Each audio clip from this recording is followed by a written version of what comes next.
tudo bom? Aqui é o professor Renato e hoje eu trago algumas questões envolvendo equações do segundo grau. Este primeiro item, ele diz o seguinte pra gente: observe as equações abaixo e determine o seu grau. Para responder essa questão, a gente precisa lembrar que o grau de um polinômio ou mesmo de uma equação, ele é determinado pelo maior expoente da variável. Então, a gente precisa inicialmente identificar as nossas variáveis, tá certo? E depois identificar os seus expoentes. Esta primeira variável, ela é x elevado ao cubo. O seu expoente, então, é igual a 3. Essa próxima variável que eu destaquei, o seu expoente é 2. E nessa última, quando não tem nada, é o expoente 1. Então, o grau dessa equação será o maior expoente que encontramos. Como o maior expoente foi 3, essa é a equação de terceiro grau. Tá certo, turminha? Bem simples. Próxima questão, letra C, ela traz a seguinte equação: x ao quadrado menos 5x mais 2 igual a 0. Então, seguindo essa mesma regrinha, a gente vai identificar as nossas variáveis e, em seguida, identificar os seus expoentes. Então, o expoente dessa primeira variável é 2 e o expoente dessa próxima variável, quando não tem nada, lembrando que é 1, tá certo? Então, o grau dessa equação será o maior expoente. Como o maior expoente é 2, esta equação será de segundo grau. Próximo exercício, então, pessoal, ele vai pedir para a gente determinar os coeficientes nas equações abaixo e, em seguida, classificar a equação incompleta ou incompleta. Para a gente resolver essa questão, pessoal, a gente precisa lembrar inicialmente a fórmula geral de uma equação de segundo grau. Então, eu preciso lembrar que a fórmula geral é ax ao quadrado mais bx mais c igual a 0. Tá, pessoal? Então, eu vou fazer a comparação com a equação que já temos aqui em cima. Então, o a sempre será aquele número, ou seja, o coeficiente que acompanha a variável elevada ao quadrado. O b será o número que acompanha a variável. E o c será o termo independente, tá certo? Então, eu vou reescrever aqui embaixo para a gente olhar. Então, vai ficar 7x ao quadrado, tá certo? Mais 5x mais 8. Isso tudo igual a 0. Então, a gente pode comparar, pessoal, estes termos. O a será, então, o nosso 7. O b será, então, o termo que acompanha o x. Aqui embaixo, o 5. E o c é o próprio termo independente, que é 8. Sabendo disso, pessoal, fica muito mais fácil identificar os seus coeficientes. Então, a dica é sempre lembrar da fórmula geral. Então, o a será o termo que acompanha x ao quadrado, que é 7. O b, o termo que acompanha x, que é 5. E o c é o termo independente, que é 8. Só porque o exercício ainda pede para a gente classificar essa equação incompleta ou incompleta. Para saber essa informação, basta identificarmos se todos os coeficientes são diferentes de 0, tá certo? Como o a é 7, o b é 5 e o c é 8, todos eles são diferentes de 0, ou seja, eu tenho aqui uma equação completa. Certo, turminha?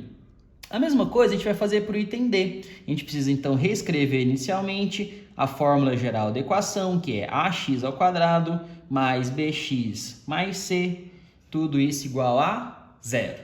Então, eu vou identificar os termos. O a é o valor que acompanha o x ao quadrado.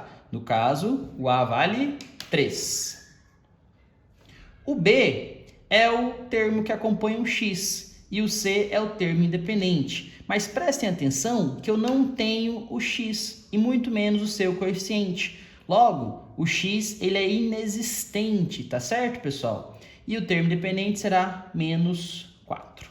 Certo, turminha? Então, novamente, como não tenho x nesta equação, eu tenho abaixo aqui uma equação incompleta.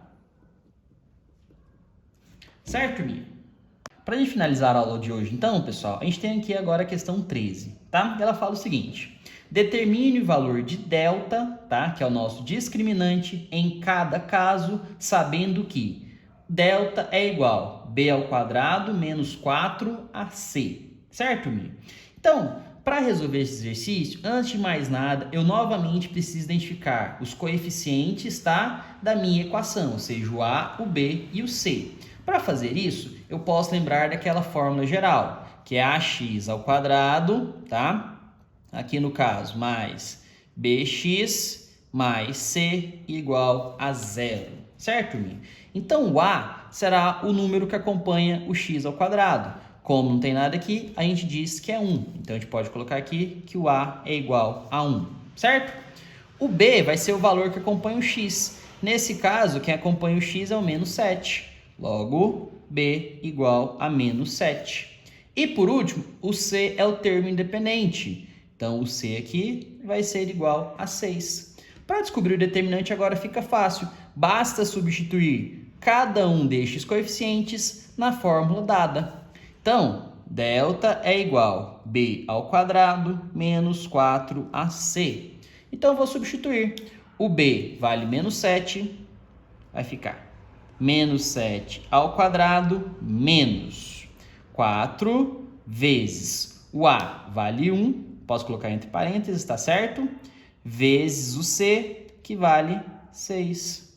Resolvendo então a nossa expressão, pessoal, a gente vai começar pela potenciação. Menos 7 ao quadrado, 49, tá certo? Menos 4 vezes 1, menos 4. Menos 4 vezes 6, menos 24. Certo, turminha? Para a gente finalizar a questão, então, 49 menos 24, o nosso delta é igual a 25. A próxima questão, pessoal, o item D, traz a seguinte equação. Menos x ao quadrado mais 7x menos 12 igual a 0. Então, novamente, o primeiro passo a ser feito é encontrar os coeficientes. Então, vou reescrever a fórmula geral, tá certo? E identificar os nossos coeficientes. O a é o número que acompanha o x ao quadrado. Como aqui eu tenho menos, então é menos 1. Então, a vai ser menos 1. O b vai ser o 7. E o c é o termo independente, que é menos 12. Então, novamente, com os três coeficientes, basta substituir na fórmula. Então, delta é igual a b ao quadrado menos 4ac. O b vale 7, então vai ficar 7 ao quadrado menos 4 vezes o a é menos 1. Então, pessoal, a gente precisa dar continuidade ao nosso delta, tá certo? Então, substituindo os valores b ao quadrado, 7 ao quadrado, menos 4 vezes o a, que vale menos 1, vezes o c, que vale menos 12. Para resolver essa continha, então, vai ficar 7 ao quadrado, 49. E agora a gente vai resolver essas três multiplicações. Menos 4 vezes menos 1, mais 4. Mais 4 vezes menos 12, vamos ter então aqui o valor de menos 48. 49 menos 48, o valor do nosso delta então será igual a 1. Pessoal, espero tê-los ajudado mais uma vez. Um forte abraço, tchau, tchau!